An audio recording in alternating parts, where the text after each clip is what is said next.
Hello दोस्तों, नमस्कार। आज हम बात करेंगे शेयर मार्केट कि कितने टाइप की इसमें इनकम होती है, कैसे इसको टैक्स में रिडक्शन मिल सकता है, कैसे हम आईटीआर में शो करेंगे और उसकी क्या अकाउंटिंग होगी। आज इसकी बात करेंगे। सबसे पहले हम देखते हैं कि अगर आप शेयर मार्केट करते हैं तो आपको कितनी तरीके से इनकम हो सकती है। सबसे पहले आता है कैश मार्केट और डिलीवरी मार्केट। ये वो मार्केट होती है जिसके अंदर आपके पास सफिशिएंट पैसा होता है शेयर्स को खरीदने के लिए। मान लीजिए आपके पास 10 लाख रुपए हैं, आपने 10,000 शेयर खरीद लिए 100 रुपये के पीएनबी के। तो आप क्या करेंगे, 10 लाख डीमेट अकाउंट में डालेंगे अपने। वहाँ से अपने जो शेयर लेना पीएनबी, सपोज दैट 100 रुपये का है तो पीएनबी ले लिया और आपको उसकी डिलीवरी मिल जाएगी आपके डीमेट में, वो होल्डिंग में नजर आएगी और फ्यूचर डेट पर आप उसे सेल करेंगे।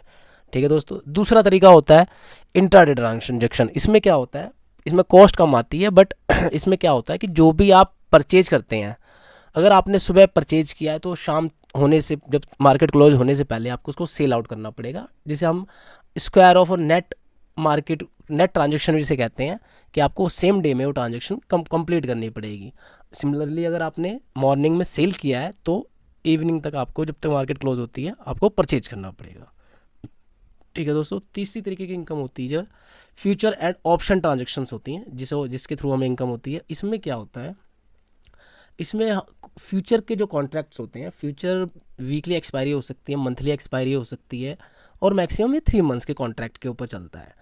इसमें भी आपको क्या करना होता है, एक मार्जिन जमा करना होता है। सपोज दैट आपने आज पीएनबी का शेयर 100 रुपये का है और आपको लगता है कि फ्यूचर में ये 120 का हो जाएगा और आज मार्केट फ्यूचर का वो 110 रुपये दिखा रहा है, तो आज आप उसे कॉन्ट्रैक्ट कर लेते हैं 110 रुपये का कि भाई, और फ्यूचर में उसको जब उसकी एक्सपायरी होगी, उस एक्सपायरी से पहले अगर आपका टारगेट मैच हो जाता है, 120 पे आ जाता है और आप बेच दे सकते हैं उस पर। जो जब भी बेचेंगे फ्यूचर में विद इन 1 वीक में, तो जो भी प्रॉफिट एंड लॉस आएगा वो फ्यूचर का कहलाएगा। सिमिलरली एक ऑप्शन होता है, इसमें हमें ऑप्शन दिया जाता है कि हमें कोई जो भी शेयर्स है वो विद इन उसमें भी सिमिलर वे में होता है, उसका भी कॉन्ट्रैक्ट एक्सपायर हो सकता है, विद इन वीक होता है, मंथली होता है और मैक्सिमम 3 मंथ्स के लिए होता है। आप उसमें उसका प्रीमियम जमा करते हैं, मार्जिन जो अमाउंट होता है, और वो शेयर्स मिल जाते हैं। इसमें लॉट साइज़ होते हैं। लेट से किसी एक शेयर का साइज़ 400 शेयर का साइज़ है, 1000 शेयर्स का साइज़ है और 20 रुपये का प्रीमियम है, तो आपको 20,000 रुपये देने पड़ेंगे। अगर 1000 का लॉट है तो वो 20,000 रुपये में आप 1000 शेयर्स ले लेंगे। और अगर मान लीजिए आपने सोचा कि आपका शेयर अगर 100 रुपये का, वो 150 रुपये हो जाएगा या 100 रुपये से 110 रुपये हो जाएगा, तो उस सिमिलर वे में अगर वो आपके टारगेट पे पहुंच गया सेम डे में, तो उस और वो आपका जो मार्जिन है, जो आपने 20 रुपये मार्जिन के पे किया, अगर वो 20 से 22 हो गया तो 2 रुपये इंटू 1000, 2000 का आपको प्रॉफिट हो जाएगा। ठीक है दोस्तों। तो 3 तरह के मार्केट में हम डीलिंग करते हैं, कैश मार्केट और डिलीवरी, इंट्राडे ट्रांजेक्शन और फ्यूचर एंड ऑप्शन। ठीक है दोस्तों। देखो यहाँ पे हम सबसे पहले कैश मार्केट को समझाएंगे कि कैसे कैश मार्केट में ट्रांजैक्शन हो रही है, या डिलीवरी मार्केट कह लो। इसमें क्या होता है, जैसे लेट्स से एग्जांपल लेते हैं, ये मिस्टर ए हैं, इन्होंने परचेज़ किए पीएनबी के 10,000 शेयर, 100 रुपये का एक शेयर था 1 अप्रैल 2023 को। ठीक है, स्टॉक मार्केट से। और इन्होंने क्या करा, उसमें से 500 शेयर, सॉरी ये 500 नहीं होंगे, ये 5,000 शेयर होंगे क्योंकि 10,000 शेयर है total.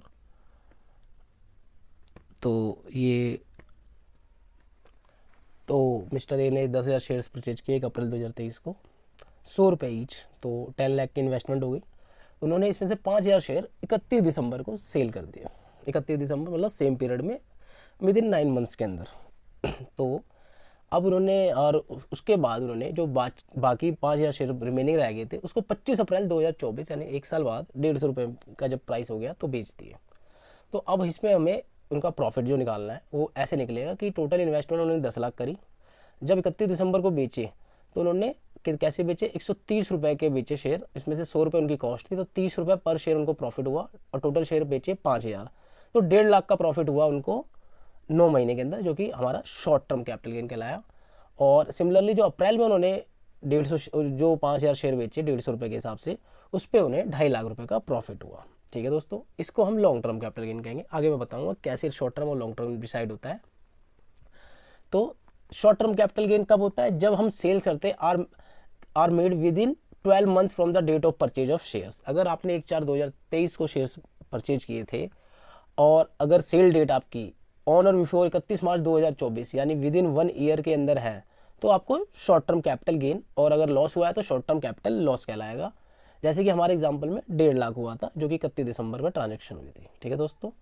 Similarly long term capital gain क्या है, जो शेयर्स आप 1 साल के बाद सेल करते हैं। जैसे कि हमारे एग्जांपल में हमने 25 अप्रैल को जो शेयर सेल किए थे, 1/4/23 मेरी परचेज डेट थी और 25/4/24 मेरी सेल डेट है, जो कि आफ्टर 12 मंथ है।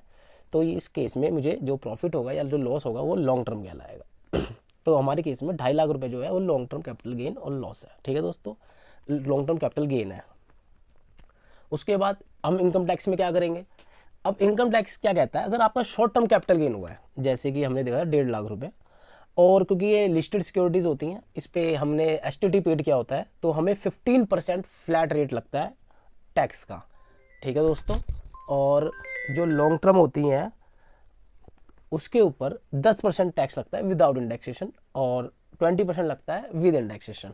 ठीक है दोस्तों, जो नोट करने वाली बात है इसमें, पहली बात ये कि long term capital gain exempt होता है अगर आपकी total long term capital gain की इनकम 1 लाख है। अगर मान लीजिए हमारे केस में से 2.5 लाख है और कोई इनकम नहीं होती हमारी, तो हमारे लॉन्ग टर्म कैपिटल गेन में से 1 लाख रुपए माइनस हो जाते और 1.5 लाख रुपए के ऊपर टैक्स लगता। सिमिलरली एक चीज़ जो और ध्यान रखें कि हमारी अगर इनकम ही, जैसे कि थ्रेशोल्ड होती है, थ्रेशोल्ड किसे कहते हैं हम, जो गवर्नमेंट कहते हैं कि आपका 2.5 लाख या 3 लाख तक कोई टैक्स नहीं है, 3 से 3 लाख से 6 लाख 5% टैक्स लगेगा। तो 3 लाख तक की इनकम जो है उसको हमें कोई टैक्स नहीं देना होता, चाहे वो मार्केट की क्यों ना हो। ठीक है दोस्तों, तो इस केस में जैसे अगर मेरी टोटल इनकम 4 लाख है तो 3 लाख तक मेरे को कोई टैक्स ही नहीं देना होता, तो मुझे उसका बेनिफिट मिल जाएगा, कोई 15% या 10% उस पर नहीं लगेगा। ठीक है दोस्तों, अब बात करते हैं कि अब आईटीआर कौन सा करें। अब अगर हमारी सिर्फ, मैं मान लेता हूँ कि हमने सिर्फ शेयर मार्केट करी और कैपिटल गेन का ही हमारा प्रॉफिट और लॉस है। ठीक है दोस्तों, अगर हमारा कैपिटल गेन का ही प्रॉफिट और लॉस है, कोई हमारा बिजनेस नहीं है, तो हमारी आईटीआर 2 जाएगी। ठीक है दोस्तों, अगर बिजनेस होता तो आईटीआर 3 जाती, अदरवाइज आईटीआर 2 ही जाएगी। इसके बाद अगर अब लोग कहते हैं सर इसकी अकाउंटिंग कैसे करें बुक्स में, अगर कोई प्रोपराइटर है और अपनी बुक्स ऑफ अकाउंट लिखना चाहता है तो कैसे लिखे। तो देखो मैंने यहाँ पे उसके लिए बनाया है कि 1 अप्रैल में उसने खरीदा तो इन्वेस्टमेंट करी शेयर्स में 10 लाख की, तो इन्वेस्टमेंट टू ब्रोकर नेम डाल दिया एंट्री में।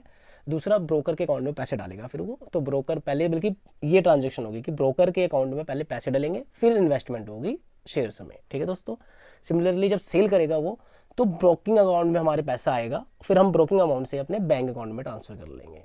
ठीक है दोस्तों, ये एंट्रियाँ मैंने यहाँ पे बताई है, जिसको देखनी वो सीख सकता है। Name, first name, middle name, last name, pan number, ये सब मैं डिटेल में नहीं जा रहा हूँ क्योंकि ये सब आप अपने आप भर लेंगे। अगर कहीं किसी को कोई प्रॉब्लम आए तो वो मुझे मैसेज कर सकता है, कमेंट कर सकता है, मैं उसको इन्फॉर्म कर दूंगा पर्टिकुलरली। ठीक है, जैसे कि ये शेड्यूल सैलरी का है, सैलरी हमारे पे अप्लीकेबल नहीं है, हाउस प्रॉपर्टी का ये अप्लीकेबल नहीं है, हमारे पे कैपिटल गेन है। ठीक है दोस्तों, मैं कैपिटल गेन में आ गया हूँ। तो जैसे कि हमने अपनी ट्रांजेक्शन देखी है, तो हमारे पे शॉर्ट टर्म कैपिटल गेन हुआ है ड्यूरिंग द ईयर। ठीक है दोस्तों, जो मेरा एग्जांपल है, आपने अगर एग्जांपल देखा है तो अब इसको हम फिल करते हैं कि हमारा कौन सी उसमें भरेंगे।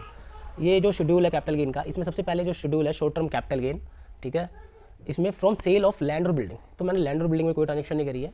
ठीक है, मैंने शेयर्स में करी है, तो मैं शेयर्स की डिटेल में जाऊँगा, तो मेरे पे 1 एप्लीकेबल नहीं हुआ।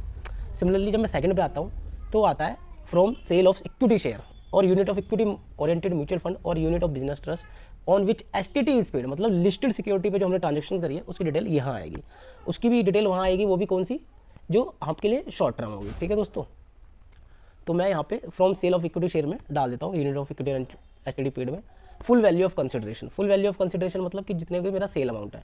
हमारे केस में सेल अमाउंट कितने का दोस्तों, हमारे में 500 शेयर किए थे हमने 130 रुपये के, यानी कि 6,50,000। ठीक है दोस्तों, डिडक्शन में हमें कॉस्ट ऑफ एक्विजिशन है विदाउट इंडेक्सेशन। ठीक है, इंडेक्सेशन होता है कि इन्फ्लेशन के हिसाब से गवर्नमेंट कहती है कि अगर आज से 10 साल पहले अगर कोई चीज़ 100 रुपये की है तो आज वो 150 या 200 की होगी, तो जो इन्फ्लेशन रेट देती है गवर्नमेंट डिसाइड करती है, ये हर साल डिसाइड होता है। ठीक है, तो हमें तो वैसे ही विदाउट इंडेक्सेशन में जाना है क्योंकि हमारा शॉर्ट टर्म कैपिटल गेन है, तो इंडेक्सेशन में अगर हम नहीं जाएंगे तो हमारी कॉस्ट कितनी थी, 500 शेयर इंटू 100 यानी कि 5 लाख। ठीक है दोस्तों, तो मेरा प्रॉफिट यहाँ पे ये दिखा रहे हैं, बैलेंस जो आ रहा है वो आ रहा है 1,50,000। इसके अगेंस्ट वो आपको बोल रहे हैं कि आपको कोई लॉस हो सकता है तो आप सेट दिखा सकते हैं। इसके बाद ये 2 में पूछ रहे हैं एफआईआई के लिए, जो फॉरेन इंस्टीट्यूशनल इन्वेस्टर्स होते हैं। ठीक है दोस्तों, ये हमारे पे एप्लीकेबल नहीं है, तो अब हमारा ये चीज़ डिटेल डल गई है, यहाँ आप डाल देंगे।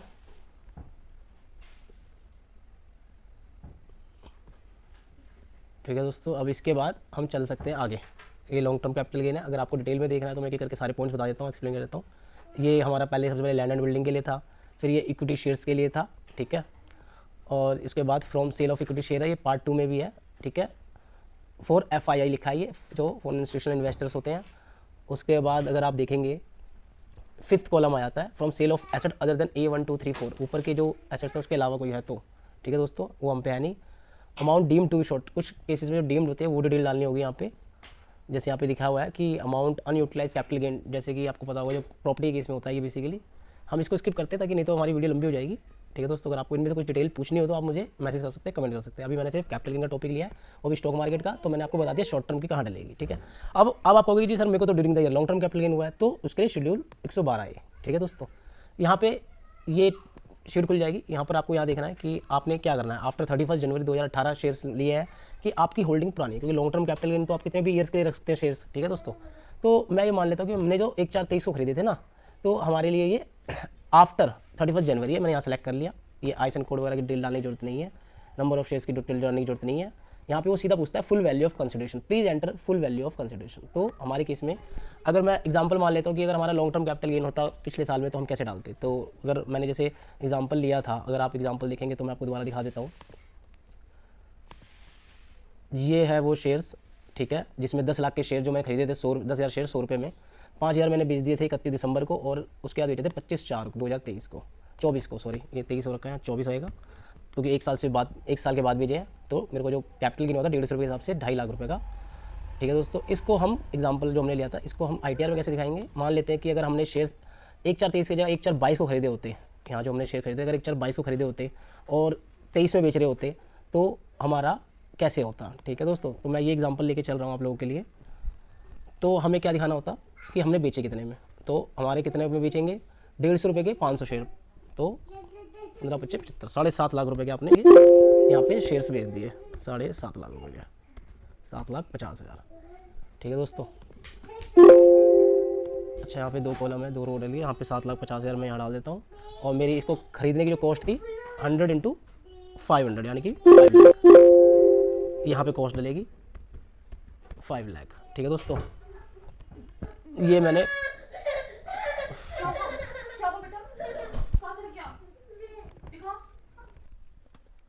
तो दोस्तों हमने यहाँ पे अपने शेयर्स की डिटेल डाल ली थी, 7.5 लाख रुपये हमारा कंसिडरेशन अमाउंट है और 5 लाख की हमारी कॉस्ट है, ठीक है दोस्तों।